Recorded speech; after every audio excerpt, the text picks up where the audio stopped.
Hello friends, എല്ലാവർക്കും എൻ്റെ പുതിയൊരു വീഡിയോയിലേക്ക് സ്വാഗതം. ഈസി ആയിട്ട് ഉണ്ടാക്കാൻ പറ്റിയ ബനാന ബോൾസിൻ്റെ റെസിപ്പി ആയിട്ടാണ് ഞാൻ വന്നിരിക്കുന്നത്. തൊലി കറുത്ത് പോയ ഏത്തയ്ക്ക കഴിക്കാൻ എല്ലാവർക്കും ഭയങ്കര ബുദ്ധിമുട്ടാണ്. അപ്പോൾ അതൊന്നും ഇനി കളയേണ്ട ആവശ്യമില്ല. അത് വെച്ചിട്ട് നമുക്ക് ഈസി ആയിട്ടൊരു 4 മണി പലഹാരം ഉണ്ടാക്കാം. അപ്പോൾ ഏത്തയ്ക്ക നല്ലപോലെ അരിഞ്ഞ് അതൊരു മിക്സിയുടെ ജാറിലേക്ക് ഇട്ട് കൊടുക്കുന്നുണ്ട്. ഇതിപ്പോൾ ഒരുപാട് കറുത്ത ഏത്തയ്ക്കയല്ല, പക്ഷേ ഒന്നും കൂടെ നല്ലപോലെ തൊലി കറുത്ത ഏത്തയ്ക്കുണ്ട്. അതാകുമ്പോൾ കുറച്ചും കൂടെ ഈസി ആയിട്ട് നമുക്ക് അരച്ചൊക്കെ എടുക്കാവേ. അത് മിക്സിയുടെ ജാറിലേക്ക് ഇട്ട് കൊടുത്ത് അതിലേക്കൊരു 3-4 ഏലക്കയും കൂടി ഇട്ട് കൊടുത്ത് നല്ല പേസ്റ്റ് പരുവത്തിൽ ഞാനതൊന്ന് അരച്ചെടുക്കുന്നുണ്ടേ.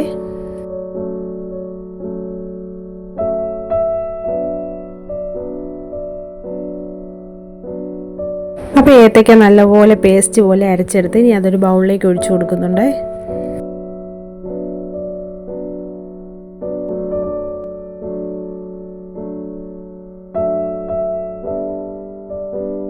ഇനി ഞാൻ അതിലേക്ക് മൈദയാണ് ചേർത്ത് കൊടുക്കുന്നത്. ഞാൻ എടുത്തിരിക്കുന്ന ആ തവിക്കൊരു 3 തവി മൈദ ചേർത്ത് കൊടുക്കുന്നുണ്ട്. ഇനി മധുരത്തിനാവശ്യമായി പഞ്ചസാരയും കൂടെ ചേർത്ത് കൊടുക്കുന്നുണ്ട്. എന്നിട്ട് വെള്ളം ഒന്നും ചേർക്കാതെ നമ്മൾ ആ ബനാന അരച്ച ആ ഒരു പേസ്റ്റ് പരുവത്തിൽ അരച്ച ആ ഒരു ഇതിൽ തന്നെ ഈ പൊടി ഇളക്കിയെടുക്കണം. ഒട്ടും വെള്ളം ചേർക്കാൻ പാടില്ല. അപ്പോൾ നല്ലപോലെ ഞാനത് മിക്സ് ചെയ്ത് കൊടുക്കുന്നുണ്ട്.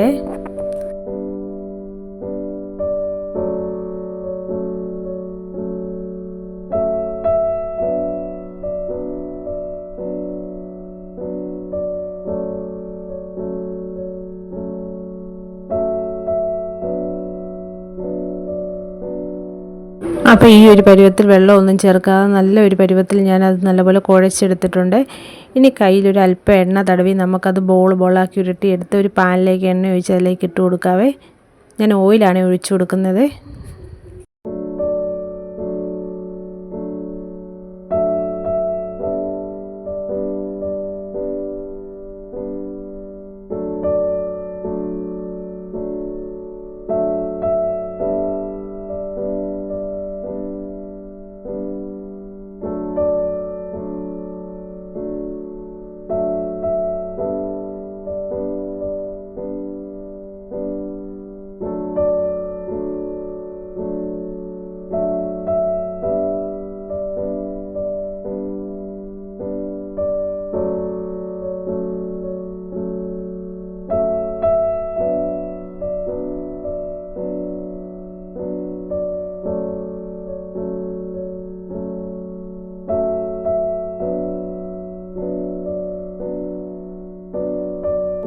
മീഡിയം ഫ്ലെയിമിൽ വെച്ചിട്ടാണ് ഞാനത് പൊരിച്ചെടുക്കുന്നത്.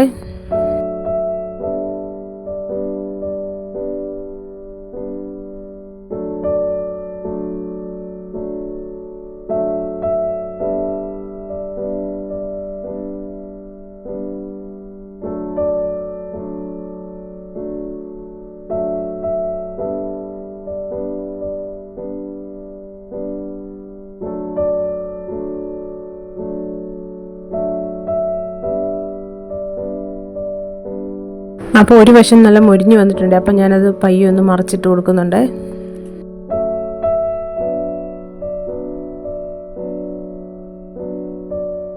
ടേസ്റ്റ് കൂട്ടാൻ വേണ്ടി ഇതിലേക്ക് തേങ്ങാക്കൊത്ത് വറുത്ത് ചേർക്കുകയോ നട്ട്സ് വറുത്ത് ചേർക്കുകയോ ഒക്കെ ചെയ്യുക. അപ്പം ഞാനതൊന്നും ചേർത്തിട്ടില്ല. അതൊക്കെ ചേർത്താൽ കുറച്ചും കൂടെ ടേസ്റ്റി ആയിട്ടിരിക്കും. അപ്പം തൊലി കറുത്ത ഏത്തയ്ക്കൊന്നും ഇനി ബാലൻസ് വരുന്ന കളയരുത്. അതൊക്കെ കുട്ടികളെ തീറ്റിക്കാനൊക്കെ അല്ലെങ്കിൽ ഏത്തയ്ക്ക പൊതുവേ മക്കളെ തീറ്റിക്കാൻ വലിയ ബുദ്ധിമുട്ടുള്ള കാര്യമാണ്. അപ്പോൾ അങ്ങനെയുള്ള സന്ദർഭത്തിൽ ഇങ്ങനെ ഹെൽത്തി ആയിട്ടുള്ള സ്നാക്സ് ഒക്കെ ഉണ്ടാക്കി കൊടുത്താൽ അവർക്കത് തീർച്ചയായിട്ടും ഇഷ്ടപ്പെടുകയും ചെയ്യും, അവരത് കഴിക്കുകയും ചെയ്യും. അപ്പോൾ ഏത്തയ്ക്ക ബോൾ ഇവിടെ റെഡി ആയിട്ടുണ്ട്. ഈ റെസിപ്പി എല്ലാവരും ഒന്ന് ട്രൈ ചെയ്ത് നോക്കുക. വളരെ ഈസിയും വളരെ എളുപ്പം ഒരു 10 മിനിറ്റ് കൊണ്ട് ഉണ്ടാക്കാൻ പറ്റിയ ഒരു പലഹാരമാണ്. ഇതെല്ലാവരും ട്രൈ ചെയ്ത് നോക്കുക. നിങ്ങൾക്ക് ഈ വീഡിയോ ഇഷ്ടപ്പെട്ടെന്ന് വിചാരിക്കുന്നു. പിന്നെ നിങ്ങളുടെ അഭിപ്രായങ്ങളൊക്കെ കമൻറ്റ് ചെയ്യാൻ മറക്കരുത്. പിന്നെ എൻ്റെ ചാനൽ സബ് ചെയ്യാതെ കാണുന്നവരൊന്ന് സബ് ചെയ്തേക്കുക.